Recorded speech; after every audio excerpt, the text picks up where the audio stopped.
gone. Sebastian, what have you done? Now's the future. There's no going back now. Here we go. Finally, I can start building the van of my dreams.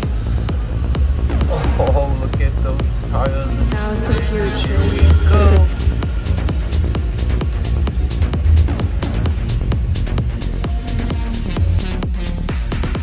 Welcome back, everybody, to Sebastian's Life Langley 1 and Lola. I gotta name it Lola nowadays. Guess you guys are waiting for the, you know, kind of first impressions, kind of everything about the van. And if some of you guys haven't seen it yet, this is what the bad boy looks like.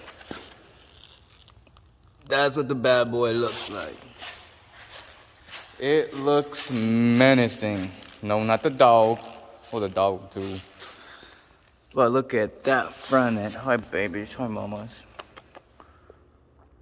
So we did the performance package from Larry at Action Van Suspension. I gotta say at first, because I put this kit in myself, there's more video on that, but just haven't got time to edit it. I put this kit in myself. You can see the parts that come with it. The new radius arm, you gotta tighten that up to drop this, pivot this, all that I did that by hand. Those were actually rivets that we had to sew off. The new bilstein shocks, with honestly, I love bilstein shocks on the road. That's the thing about shocks. People are like, oh, which is better? Should I go Fox? Should I go bilsteins? So after a bunch of research, I think I found it. So bilsteins are stiffer. They give you a better performance on the road. They give you less body roll. They, especially if you don't have an NT roll bar. The Fox shocks are much more forgiving. They're a lot softer ride. So if that's what you're looking for, that softer ride, that cruising like that, that's the Fox. If you're looking for a more stable, more precise, more, I want to say bilstein should be used like mostly on the road. I want to say like a 50, I want to say like a 70-30 on the road and then off the road, because they'll do great. You know, one thing I learned about Fox today is that you can service these. It has the ability to service the shocks, and they have to be serviced between 30,000 miles, I believe. And the cost of the service per corner is about $75 to $95. And for that price, you can get a brand new bilstein. And I forgot a shout out the channel where I saw it from. It was like on an off-roading channel. They talk about shocks, and for off-roading, I really think they're just as good, honestly. And you could get them for the same price as you would to replace or to service. Not to replace, to service a Fox shock. These are around 95, 100 bucks, 75 to 95 if you want to service your Fox shocks. I heard these can go up to 100,000, 150,000 miles and still have no problems and still be good. So that's one thing to think about if you're getting Fox shocks or if you want to be getting bilsteins. These are stiffer. My ride that's what I like. So my van, I don't want it to handle like a boat. And two things about Weltec that I noticed is that they sway bar, they bent the I-beam, and they use Fox shocks. So off the road, that could, yeah, it's gonna give you more articulation and this and that, but just how much do you need? Because there comes a point with the van will tip. It's very hard, but there comes a point where it's like, you know, you're in an emergency situation, you need to swerve right, swerve left. That anti-roll bar not being there is gonna affect the result of that. Also, the shocks you have, brakes and tires obviously, but we're talking about this now. So this is why I went with they're harder. They're not serviceable because they're meant to actually last. And Fox is good if you have like a Baja truck that's like only for the dirt, and it's just it's a official truck that you only take off-roading. If you take your van off-roading and you got to get there somehow, so you're probably taking your van on the highway, and you're probably going to drive more miles on the highway than you are off-road, if we're being honest here. Even if you go off-roading, you know, in the weekend or whatever. I recommend these. I have no issues with them so far. The ride is better. They don't sag when I turn left or right. My car corners flat. Like, it doesn't corner flat, but it corners pretty flat. I mean, I've driven this car a lot, all these cars, and I know what flat cornering is like. And this is not far from it. For me, in comparison to such a big vehicle, obviously, it's not far from. I wouldn't call it unstable. Let's say I would actually call it extremely stable, extremely predictable. Very, very well done for Bilstein. I think these are the 5100, something like that. These are the custom coils that Larry makes. They definitely gave me 6 inches. So from the floor to this fender, I'm at 40 inches. And I'm at 39 in the back. And I'm guessing it's because my crappy leaf spring is already almost frowning. Probably one thing I'll get next is new leaf springs.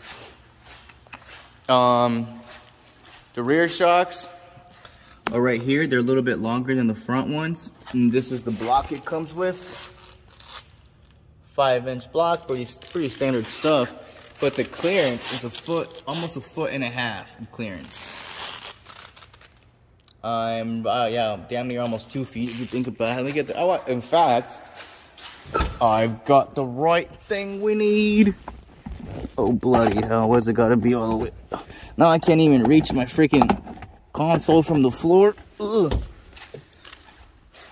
Let's check it out. Let's do the rear. What would you say, 39? Let me get 39 out. So boom. That's on the rear. 39 inches. And in the front, well, I could have just done that one, couldn't I? Why did I walk by the tire? We're at 40 inches. So we'll put it up to 41. And we'll get that done. 40 on the dot. So, as advertised, 6 inches. But that's one thing me and John drives anything we're talking about is that that's depending on your vehicle. And I'm actually surprised I got that much. I think I've got that much in the front because my engine is lighter. It's a 150, 4.6. So it's not the lightest one they ever made, but they also made a V6. But I feel because my engine's not so heavy, I do get that extra lift from the shocks and the coils especially. In the rear, I think I'm not sitting as high as I should because my leaf spring is from a 150. And it's kind of old, so I understand it not giving me the clearance up here that little extra inch. But I'm not worried about it. If you want that extra clearance, you go for a block, or what you could just go for the block and then put a E250 or E350 leaf spring. You'll be all right, which is what I would do.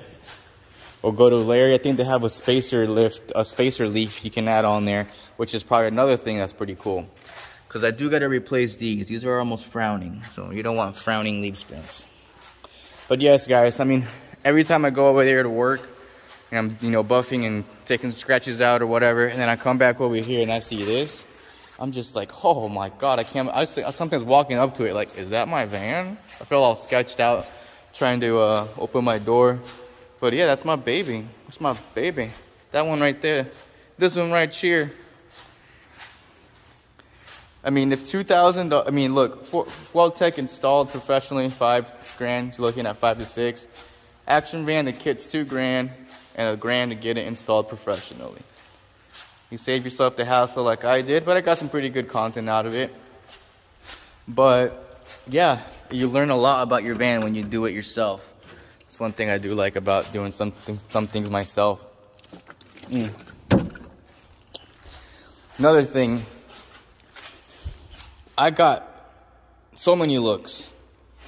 And I'm gonna name this car the rubbernecking.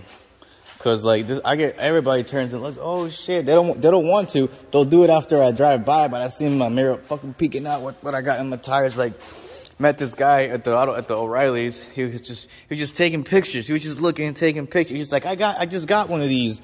He was an older gentleman, and I was like, oh, that's great. It's cool. This and that. We got a channel. We got a VanLife. You're welcome to come with your van to the van meet. He was like, yeah, but how'd you get that lift? I was like, how much was it? He was like, I was like, dude, it was honestly $2 grand. Larry from Action Van, and he thought it was a sportsmobile at first. And then he saw the sign. He's like, oh, that's not a sportsmobile. And that's when I walked out and I was like, hey, what's going on? And it just gives you that look. Like, this is a 6-inch lift kit. It's the same height you would get with a U-joint, the same height you would get this. The only thing you could do more to give yourself more height is bigger wheels and bigger tires, with the negative offset, of course, so you don't have to run spacers. And then a bumper will remove all that, so you'll be able to run a massive tire. And I already have some trimming done, as you can see. So I'm probably ready for 35s. I don't know, what do you guys think? I don't know about the wheels yet. I don't mind these steelies that are painted on, but I'm looking at dark bronze wheels, 18 inches. And then if we upgrade the wheels, you know we gotta upgrade the brakes. Anyway, I got a little surprise for you guys coming in the next 2 days. Something that everybody's gonna be able to enjoy at the van meet, at the next van meet, wherever, in August or in October, whichever one we have coming up. And yeah, it'll be pretty cool. Something that every van should definitely think about getting. I'm not sure if everybody needs it, but it's pretty neat. Thank you so much for staying long. I was gonna make this a 5-minute video, but I tried, dude, I tried. You get me talking about cars and vans, I can't. I keep talking. Anyway, guys, much love. Thanks for watching. Take care.